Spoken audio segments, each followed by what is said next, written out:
మానుకోటలో politics heat ఎక్కాయా? MLA versus మాజీ ఎమ్మెల్యేగా scene మారిపోయిందా?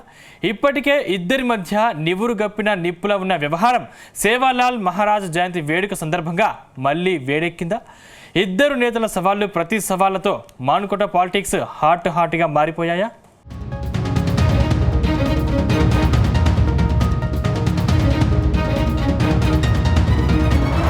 ఉమ్మడి వరంగల్ జిల్లాలోని మానుకోట బీఆర్ఎస్కు కంచుకోట. తెలంగాణ రాష్ట్రం వచ్చాక అక్కడ అత్యధిక సార్లు గులాబీ జెండానే ఎగిరింది. మానుకోటలో మాజీ ఎమ్మెల్యే శంకర్ నాయక్ 2 సార్లు గెలుపొంది చక్రం తిప్పారు.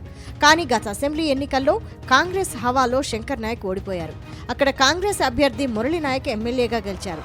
ఎప్పుడైతే మురళీ నాయక్ ఎమ్మెల్యేగా గెలిచారో అప్పటి నుంచి ఇద్దరి మధ్య పచ్చగడ్డి వేయకున్నా భగ్గుమంటోంది.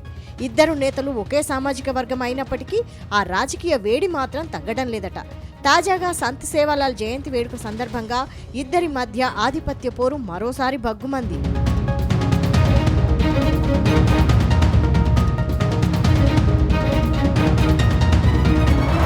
ఇక తెలంగాణ వ్యాప్తంగా సంత్ సేవాలాల్ మహారాజ్ జయంతి వేడుకలు సంతోషంగా జరిగితే మహబూబాబాద్ జిల్లా కేంద్రంలో మాత్రం ఉద్రిక్తతల మధ్య మొదలయ్యాయి. ఎమ్మెల్యే మురళీ నాయక్ వర్సెస్ ఓవైపు సేవాలాల్ జయంతి కోసం ఘనంగా ఏర్పాట్లు చేసుకుంటే ఆయనకు పోటీగా మాజీ ఎమ్మెల్యే కూడా ఏర్పాట్లు చేయడం ఉద్రిక్తతకు దారితీసింది. అంతకుముందు మహబూబాబాద్ జిల్లా కేంద్రంలోని ఎమ్మెల్యే క్యాంపు కార్యాలయం నుంచి పట్టణ శివారులోని సేవాలాల్ గుడి వరకు ఎమ్మెల్యే మురళీ నాయక్ గిరిజనులతో శోభాయాత్రగా ఎడ్లబండిపై బయలుదేరారు. ఆయనకు పోటీగా మాజీ ఎమ్మెల్యే శంకర్ నాయక్ కూడా తన క్యాంపు కార్యాలయం నుంచి గిరిజనులతో శోభాయాత్రగా బయలుదేరి పట్టణ పోలీస్ స్టేషన్ సమీపానికి వచ్చారు. అప్పుడే సీన్లోకి ఎంట్రీ ఇచ్చిన పోలీసులు మాజీ ఎమ్మెల్యే శంకర్ నాయక్ వర్గాన్ని అడ్డుకోవడం హాట్ టాపిక్గా మారింది.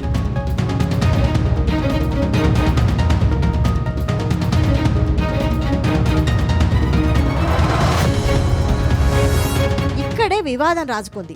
తమ ర్యాలీని ఎందుకు అడ్డుకుంటున్నారని మాజీ ఎమ్మెల్యే శంకర్ నాయక్ పోలీసులతో వాగ్వాదానికి దిగారు. ముఖ్యమంత్రి రేవంత్ రెడ్డి పోలీస్ జులుంతో అధికారాన్ని చెలాయిస్తున్నాడని మండిపడ్డారు. అటు ఎమ్మెల్యే మురళీ నాయక్ దమ్ముంటే రాజీనామా చేసి మళ్లీ గెలవాలని సవాల్ విసిరారు. ఉప ఎన్నికలో మురళీ నాయక్ తాను రాజకీయాలకు గుడ్ బై చెబుతానని ప్రకటించారు. అయితే శాంతి భద్రతల దృష్ట్యానే మాజీ ఎమ్మెల్యే శంకర్ నాయక్ ర్యాలీని అడ్డుకున్నామని పోలీసులు తెలిపారు. సంత్ సేవాలాల్ ఆలయంలో ఎమ్మెల్యే పూజల అనంతరం ర్యాలీకి అనుమతిస్తామని చెప్పడంతో వివాదం మరింత రాజుకుంది. 286వ జయంతి సంత్ శ్రీ సేవాలాల్ మహారాజ్ శాంతియుతంగా టెంపుల్కి మేము వెళ్తుంటే దౌర్జన్యంగా పోలీసు జులుము నడుస్తుంది. ఇక్కడంతా చూస్తున్నారు. ఎప్పుడు మా ప్రభుత్వం ఉన్నప్పుడు ఏ ఒక్క రోజు కూడా పోలీసులు ఇలా ప్రవర్తించలేదు. రేవంత్ రెడ్డి గారు సీఎం గారు పోలీసులతోటి రాజ్యం వెళ్ళిన చరిత్ర ఎక్కడ లేదో. మీరు ప్రజలను మరి రక్షిస్తున్నారా అనేది మీ విజ్ఞతకే వదిలిపెడుతున్నాం. శాంతియుతంగా మాకు డిస్ట్రిక్ట్ అధికారులు కలెక్టర్ గారు ఎస్పీ గారు చెప్పారు. మేము శాంతియుతంగా టెంపుల్ దగ్గరికి వెళ్తుంటే వందలాది మంది పోలీసులతోటి మరి ఈ జులుం ఏంటిదో నాకు అర్థం కావట్లేదు. గతంలో శంకర్ నాయక్ ఎమ్మెల్యేగా ఉన్న సమయంలో మహబూబాబాద్ జిల్లా కేంద్రంలో సంత్ సేవాలాల్ ఆలయాన్ని నిర్మించారు. తన సొంత స్థలంలోనే ఆలయాన్ని నిర్మించామని శంకర్ నాయక్ కోర్టుకు వెళ్లారు. అయితే ఈ స్థలం ప్రభుత్వ స్థలమని ఎమ్మెల్యే ఆరోపించారు. మానుకోటలో గిరిజనులకు దక్కాల్సిన ప్రభుత్వ భూములను శంకర్ నాయక్ కొల్లగొట్టారని ఆయన ఆరోపించారు. గతంలో శంకర్ నాయక్ నిర్మించిన ఆలయం కూడా ప్రభుత్వ స్థలంలోనే ఉందని అంటున్నారు. ఎక్కడైనా ఆలయాలు ప్రభుత్వం లేదా ప్రజల ఆస్తులుగా ఉంటాయని, వ్యక్తుల సొంత ఆస్తులుగా ఉండవని ఎమ్మెల్యే చెబుతున్నారు.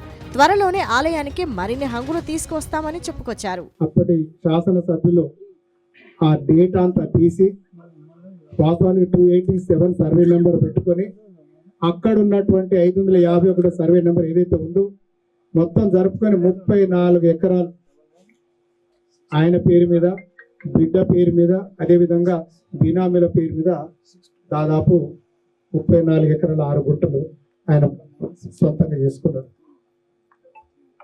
ఇప్పుడు మెడికల్ కాలేజ్ కనుక అక్కడ కట్టిన దగ్గర 34 ఎకరాలు 35 ఎకరాలు మెడికల్ కాలేజ్ కట్టిండ్రు.